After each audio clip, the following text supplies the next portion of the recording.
الفيلم بيبدأ بفلاش باك لسنة فاتت لما ولد شعره أحمر في الإعدادي اسمه فان آيس كان بيتدرب من شوية رجالة في نص الشارع والمطر نزل. بعد الخناقة كان غرقان مية وقاعد على جنب الطريق. وقتها بنت قربت منه وعرضت عليه شمسية وإزازة يشرب منها. في الحاضر بنت اسمها كوجر كانت على وشك تدخل الثانوية، معروفة إنها جبانة. وبنقابل برضو آيس اللي في نفس المدرسة واللي سمعته إنه شقي وبيعمل خناقات من غير سبب. وأثناء خناقة مع شلة ولاد في الإعدادي آيس اترمى على الأرض جنب كوجر وده خلاها تتخض وما قدرتش تقوم بسرعة. زملائها في الفصل كانوا دايما يتريقوا عليها، ولما الضغط كان بيزيد عليها كانت بتقفل عينيها وتعيط وتنادي على اسم خالها شو. لكن حياة كوجر كانت على وشك تتغير لما آيس طلب منها تقابله بره صالة الرياضة في المدرسة. هناك قدم لها ورد وهي اتصدمت لما عرفت إنه عايز يرتبط بيها وبيفكر في الجواز. في الأول رفضت، بس عشان هي جبانة وافقت في الآخر وطلبت منه يتعامل معاها بحذر. لما كوجر رجعت البيت خالها شو استقبلها كالعادة، وده كان بيدخلها في حالة فرحة كبيرة. وبيبان إن كوجر بدأت تحس بمشاعر ناحية خالها لأنه هو اللي كان بيهتم بيها من زمان وهي صغيرة. تاني يوم شو حضر لها علبة بانتو لذيذة، وهي اتفاجأت وهي ماشية للمدرسة لما شافت آيس واقف مستنيها ورا الركن. وساعتها فضلت محتارة هل تقوله على الشخص اللي قلبها معاه ولا تفضل ساكتة. هو بيطلب منها تيجي معاه المدرسة وقت الغدا. أوني بيوريها موهبته في الطبخ وبيقدم لها علبة أكل بانتو عامله بنفسه. آيس كمان بيطبخ أكلات ليه ولمامته عشان البانتو اللي عملته كان طعمه حلو جدا. كوجر شجعته إنه يمشي ورا حلمه ويبقى شيف. بعدين اعترفت له إنها كانت خايفة لو الأكل طلع وحش يضربها. آيس بيقول لها إنه دخل الخناقة دي بس عشان الولاد كانوا بيتنمروا على طالب جديد. كوجر سألته ليه اختارها وهي شايفة نفسها مجرد بنت جبانة مفيش راجل ممكن يعوزها. لكن أوني بيرفض الفكرة دي تماماً. آيس وعد كوجر إنه مش هيدخل في خناقات فاضية تاني وإنه هيحميها من دلوقتي. ساعتها كوجر بدأت تشوف إنه آيس في الحقيقة ولد طيب. في يوم تاني كوجر اتعرضت لمضايقة من زملائها عشان ماشية مع آيس، لكن ياشيرو وقفت وقالت لهم يبطلوا. كوجر شكرتها بس هي قالت لها إنها ما عملتش كده عشانها، هي بس تعبت من الناس اللي بتحكم على غيرها من غير سبب. ولما رجعت البيت شافت خالها شو كان بتكلم ست وافتكرت إنها كانت زميلتها في الشغل قبل كده. ولما شو قعد جنبها ووشوشهم قربت من بعض كوجر حست بخجل. هي شكرته على إنه دايماً واقف جنبها من يوم ما ماتوا أهلها وهي عندها 6 سنين. في المدرسة قسموا التلاميذ لمجموعات عشان يعملوا نشاط يقوي علاقتهم ببعض، وبما إنهم ملقوش مجموعة ينضموا ليها كوجر وآيس وياشيرو وميساكي اتجمعوا مع بعض. زملائهم اتريقوا عليهم وقالوا إنهم بقايا الفصل، فميساكي اتعصب ومشي. ميساكي كان دارس في كندا في الإعدادي وكان انطوائي مش عايز أصحاب، لكن وقت النشاط آيس عرض عليه الصحوبية بجد. بعدين زملائه ضايقوه وخلوه يرمي حلم المناعة بتاعه في النهر، ولما حاول ينط يغرق آيس أنقذه وأنقذ كمان الميدالية اللي كانت هدية من صديق قبل ما يسيب كندا. ميساكي ساعتها قبل صداقته بعد ما شاف إن مشاعره حقيقية. وهم راجعين للمخيم آيس نسي التيشيرت بتاعه، فكوجر عرضت إنها تجيبه له، لكنها ضاعت في السكة واتحبست في نفق مظلم، وده رجع لها صدمة فقدان أهلها وهي صغيرة. فضلت تعيط وتصرخ باسم شو. آيس جري ينقذها وهناك لقت الكراهة وقالت له إنها بتحب حد تاني. آيس فهم خصوصاً لما افتكر إنها كانت بتصرخ باسم شو تشين. بعدها وضحت له إن شو هو خالها وإنه من يوم ما ماتوا أهلها هو اللي قام بدور الأم والأب في حياتها. وكمان وضحت له إنها بدأت تحس بمشاعر ناحية خالها، وكمان قالت له إنها ناوية تسيب شغلها عشان تفتح كافيه وتعتني بنفسها. رغم إن كوجر رفضته عاطفياً سألها إذا ممكن يفضلوا صحاب، وهي وافقت بكل سرور.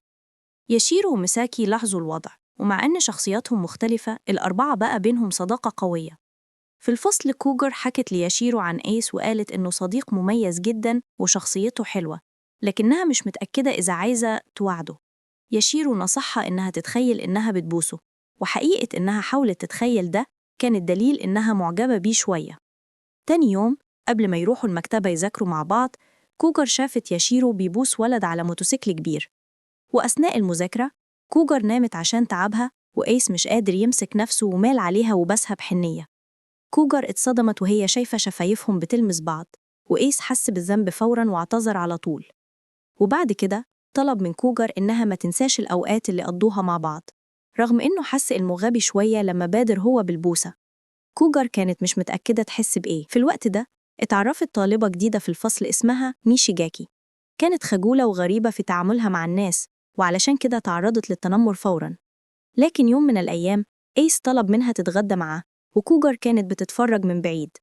إيس شجعها تتكلم أكتر عشان تكسب ثقة وتتواصل مع الناس، وشرح لها إنه بيحميها من المتنمرين لأنه هو نفسه مر بنفس التجربة في الإعدادي. نيشيجاكي أخدت نصيحته وبدأت تتحسن، وانضمت لنادي كرة السلة وكونت صداقات مع شوية بنات هناك، وركضت بسرعة تقول لإيس الخبر الحلو وتشكره، وكوجر كانت بتتفرج من بعيد. ميساكي لاحظت إنه كوجر يمكن تكون غيورة من علاقة إيس بنيشيجاكي، وراح يتأكد منها. هو قال لها إنه إيس هو اللي حماه من المتنمرين اللي كانوا بيتريقوا على حلمه المانجا بتاعه، وأضاف إنه إيس دايماً صريح بمشاعره وبيدور على اللي يهمه. ساعتها ميساكي حس إنه جه الوقت لكوجر إنها تعبر عن مشاعرها. كوجر افتكرت أيامها مع إيس وفهمت إنها بتحبه جداً. في الفصل شافت إيس ونيشيجاكي، واعترفت فوراً إنها معجبة بإيس وغيارة منه. نيشيجاكي طمنت كوجر وقالت لها مفيش حاجة تقلق منها لأنهم مجرد أصحاب في الأول. كوجر كملت اعترافها وقالت إنها كانت مبسوطة من البوسة اللي بينهم وإنها بتحب إيس مش خالها شو. بعدين دعته لموعد بنية الارتباط والزواج منه. ده فرح إيس جداً، أخدها في حضنه ولمسوا ذقونهم بعض عشان يتأكدوا إن ده حقيقي. بعد كده بدأوا يقضوا وقت أكتر مع بعض وقرروا يعلنوا العلاقة رسمياً. ولما إيس حاول يظهر بمظهر كويس وصبغ شعره أسود ولبس يونيفورم المدرسة، شو وافق يقضي معاه شوية وقت، وطلب من كوجر إنها تروح تجيب شوية ليمون. إيس وعد إنه هيعمل كده. إيس وعد إنه هيحمي كوجر بحياته، لكن شو شك شوية في الموضوع. هو أخبره عن حساسية كوجر وإنها بتتوتر وبتخاف في المواقف المفاجئة بسبب صدمة فقدان أهلها من سنين. في ليلة من الليالي كوجر لحقته وهو خارج من البيت، واعتذر عن تصرفه المتسرع، لكنه أكد إنه نوى يحمي كوجر بحياته. في نفس الليلة كوجر سمعت شو وهو بيتكلم مع زميله القديم اللي عرض عليه فرصة للرجوع للعمل في مجاله. كوجر حست بالضيق وكأنها بتعرق أحلام شو. بعد كام يوم من التفكير إيس قال لكوجر إنه جاهز يعوض أي حاجة فاتت.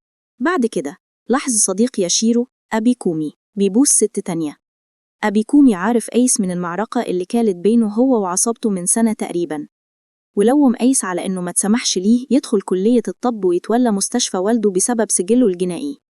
إيس قال له يبعد عن ياشيرو وكاد يحصل شجار بينهم. حاولوا يقنعوا ياشيرو تسيب علاقتها بأبي كومي، الراجل العنيف اللي بيأذيها جسدياً وبيخونها، لكنها قالت إنها لسه معاه لأنه كان جنبها لما كانت هتستسلم وتسيب حياتها. ميساكي حاولت توقفها، لكن ياشيرو تجاهلت نصيحة صديقتها ومشت بسرعة.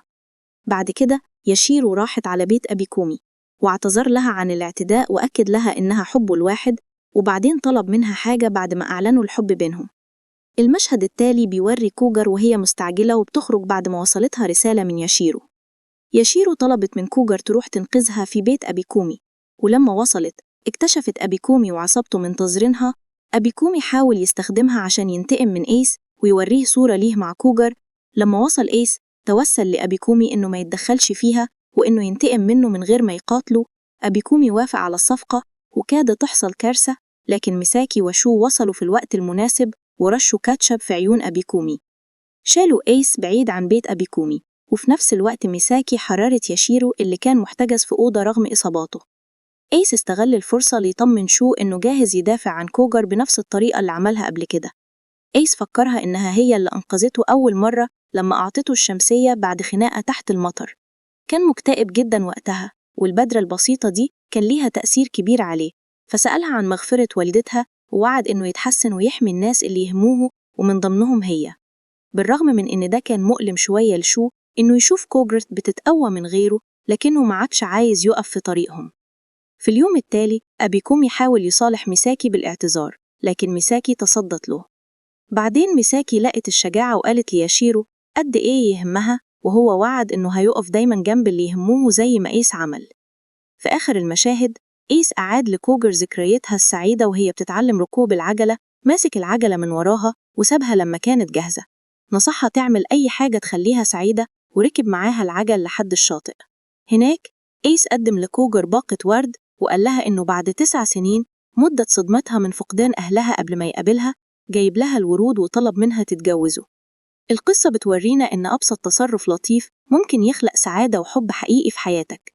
شكراً لمتابعتكم. لو عجبكم المحتوى اعملوا لايك واشتركوا عشان تشوفوا فيديوهات أكتر. أشوفكم المرة الجاية.